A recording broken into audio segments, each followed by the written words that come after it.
Insomniac is one of the last big independent developers in the console industry. We are the ones making the choices about what it is that we're building. We recently jumped into VR. We have games that are both third-person and first-person for Oculus Rift, and we've experienced the pros and cons of both. In third-person, what's great is that you really get a sense of who your character is. The great thing is, you can play a traditional style game where you're just looking forward and plowing through, or you can do a 360. It's pretty cool to look behind you and see all the things that are going on. It's definitely a different experience. For me, it's just, I feel immersed. When you're crouching behind cover or popping up to fire or jumping over a gap, it's a pretty exciting experience when you see your character doing those things in VR. When you go into first person, like we do in the Unspoken, you are the spellcaster. Those hands that you see out in front of you are your hands, and they're moving in sync with the touch controllers that you're holding. So it really does feel like you're summoning a fireball and throwing it at your opponent, or drawing a shield and then holding it. It's a very, very different experience that you cannot get in traditional games. When you build a game from scratch with the intent of putting it on a VR platform, you really can do some things with your design that emphasize the presence that you feel when you're in a VR game. The most challenging thing for VR at the moment is trying to get something to look really cool and really big.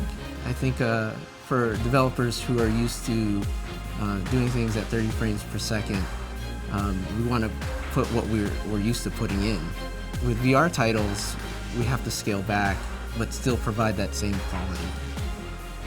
With Edge of Nowhere, it being like a horror theme, they wanted to focus the attention pretty clearly.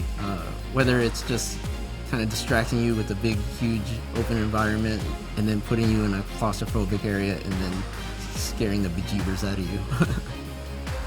With technology changing so much, we just do more. We use Maya for animation.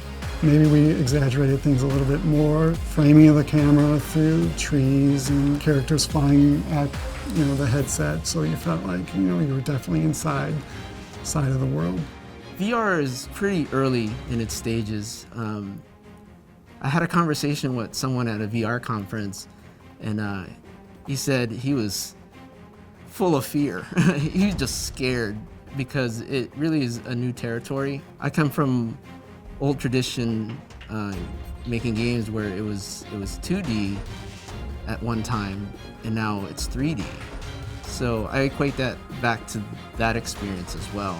It's fun to be on the edge because you push yourself, you look at the problems, you go, okay, how do I fix this, or how do I overcome it? And I think that's an exhilarating feeling once you get there. But in all cases, it's like that fear is there because you're like, it's all unknown, and you're really just stepping into the unknown.